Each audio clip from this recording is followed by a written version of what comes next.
to end at 64.60. For the week, though, the Dow slipped 0.2%, the Nasdaq gave up 0.2%, the S&P descended 0.1%. Bonds fell, the yield on the 10-year T-note rose to 4.22%. You're listening to Marketplace.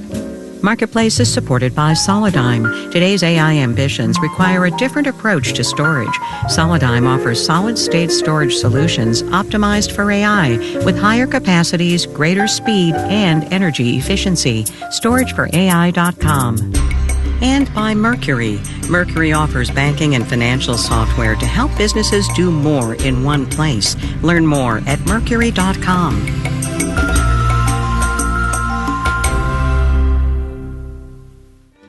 The completion of the railroad in 1869 is the completion of a promise to build a bridge.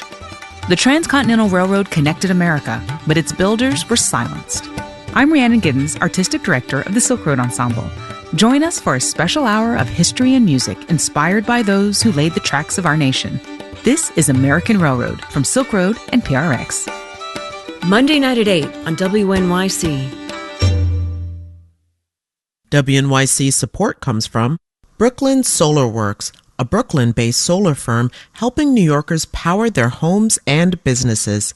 Information on solar solutions for homes, business, and more is available at brooklynsolarworks.com.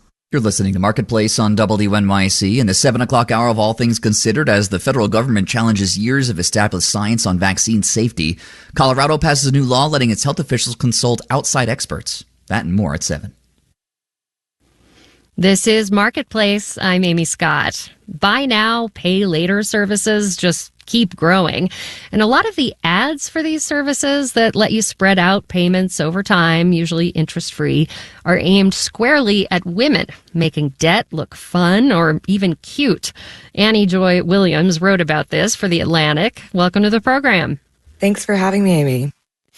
So tell me about this ad that you saw in the subway that kind of sent you down this path. Yes, I was on my commute home from work a few weeks back, and I was on the subway, and I looked up and I saw this ad for Cash App, which is now in partnership with Afterpay for its installment payment services. And it said, little payments are so much cuter. And my first thought was, this ad wasn't made for a man. This ad was made for me, a young woman who, is drowning in credit card debt and is desperate to keep up with the Joneses, whether online or in real life. Yeah, and this isn't the only example you found of debt being marketed as cute or feminine. Tell us about some of the other examples. Oh my gosh. Yeah, it's everywhere. Once I opened this, it was like opening Pandora's box. I found a number of pop-up situations where Klarna had partnered with, Paris Hilton to do this like House of Y2K that was reminiscent of millennial nostalgia. And then they did a pop-up store with Shein, the fast fashion, predominantly women's clothing brand. And they had this big bubblegum pink party bus that you'd got manicures and makeovers in. And on the side, it said, "In pink we trust." And even just murals, Afterpay did one that said Afterpay is like eating the whole carton and spreading the calories out over 6 weeks. And it was all of these ice cream paintings. And, men aren't counting calories maybe like women are to that degree with dessert. So yeah, it felt very much targeted. I saw a lot on TikTok from predominantly female influencers, whether they were comedians or just, get ready with me videos saying, I bought all this with Afterpay, or pitching Afterpay or Klarna as, responsible spending was the big phrase I kept hearing. Responsible spending. Of course, this is still debt. And you write that women are, in fact, more likely to use buy now, pay later services. Why do you think that is? Yeah, this is really fascinating to me because overall, we don't see women be in as much debt as men. There are two categories, though, that a lot of studies show women are in more debt in, and those are credit card spending and student loans. And so, I think a lot of times women in their homes, and this has been generationally reinforced, are seen as the day-to-day consumers. So while men may be making the bigger investments, whether it's a car or a house, that may be falling on them. Women are often handling the groceries, the clothing, the day-to-day stuff that really adds up. And most of these places that provide the buy now, pay later service are selling those smaller consumer things, right? And their clientele are predominantly women because of that. One of the things that I found fascinating in your story is that even though these ads seem directed at women consumers or shoppers, the business model is about selling these services to the retailers. Can you say more about that? Yeah, so I think a lot of people assume that buy now, pay later services make their money off of consumers missing their payments. And that is true. They do make money off of that. But ultimately, they make the most money off of selling themselves to retailers. They are solving this problem of cart conversion for companies, right? Because like me, whenever I went to check out with my 5 sorority formal dresses, I would have never pushed buy if I had to buy them all up front. But I did push buy when I saw that there was an option to pay in installments. So that really solves that cart conversion issue for these companies. And they charge these retailers to have their services embedded at checkout. And their whole pitch is, we can get women to spend money here. And they do. Yeah. Annie Joy Williams wrote about the rise of cute debt for The Atlantic. Thanks so much for sharing your reporting. Thank you so much, Amy.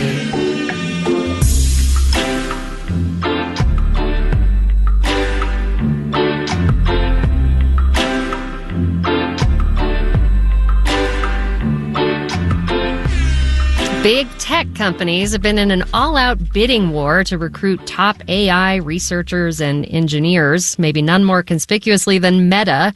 CEO Mark Zuckerberg is trying to leapfrog his company's way to superintelligence, reportedly offering compensation packages in the hundreds of millions of dollars. So Marketplace's Megan McCarty-Carino looked to another arena to see if the strategy of collecting expensive superstars actually pays off. When you think about a sports team that's loaded with stars, there's one example in basketball that always comes up. Join us now as we name the Dream Team, the United States team for Barcelona in '92. The Dream Team is essentially probably the greatest team ever assembled. David Barry is a sports economist at Southern Utah University. And they go to the Olympics where nobody else has professional players, and you have the greatest professional players ever. Magic Johnson, Michael Jordan, Larry Bird, Charles Barkley. This was a lot of fun because we won every game by like 50 points. The U.S. has defeated Croatia 117-85, and they have, as expected, won the gold here in Barcelona. You assembled this phenomenal amount of talent, and it worked out exactly as you hoped it would. That is unusual, Barry says. Dream team-like dominance is rare in professional sports. Despite all the statistical analysis and big money contracts, it's still hard to buy your way to wins. Often because we misjudge what makes a player or an AI hotshot valuable. Guess what? A star may be a star not just because they are fantastic in their work, but because of the team around them. Ashish Nanda is a senior lecturer at Harvard Business School. He points out star players sometimes lose some of their luster when they change teams. And the same is true in business. He studied top-performing stock market analysts who lost their edge after moving to a new firm.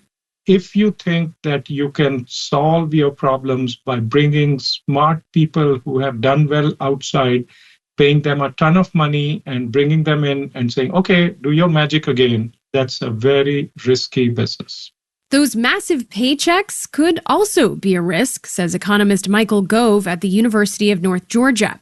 The research is mixed, but pay inequality between stars and other players has sometimes been found to undermine team cohesion.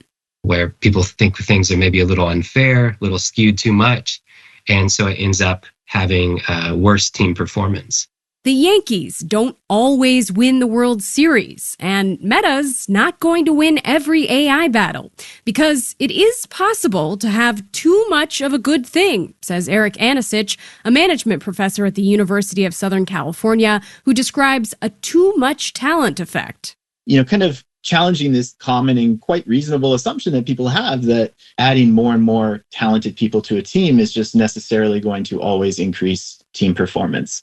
He found teams with the highest concentration of stars underperformed compared to more average lineups in sports that require a high degree of cooperation, like basketball.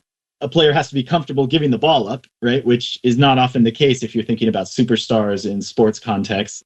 In the AI context, he says, breakthroughs can come from individual prodigies, but bringing those ideas to market requires a lot of collaboration.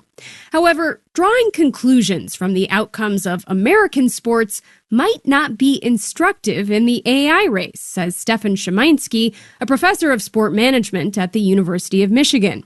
He points out most American leagues impose some form of salary cap to level the playing field. Not so in European soccer. There are essentially no restraints on what a team can spend. Soccer is characterized by extreme inequality between the top and the bottom. The same teams win year in, year out. He says the teams that spend the most generally win the most, but the ball can always bounce either way. I'm Megan McCarty-Carino for Marketplace.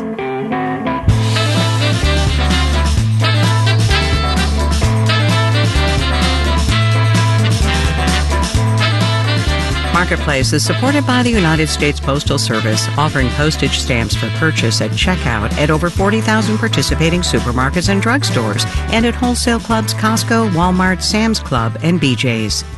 This final note on the way out today, following up on our story this week about Lego's enduring success.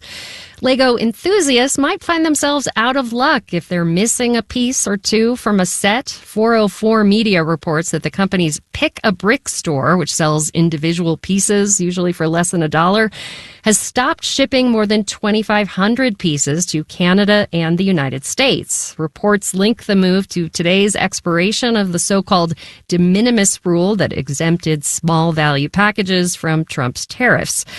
Certain bestsellers that ship from a U.S. warehouse, like Skeleton Leg No. 2 or Mini Wig No. 105, those remain available.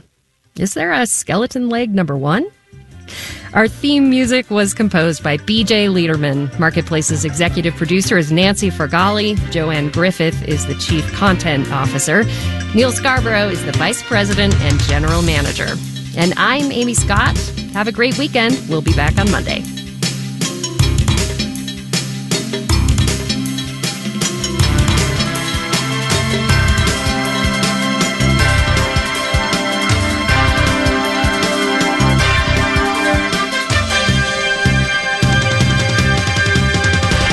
This is APM.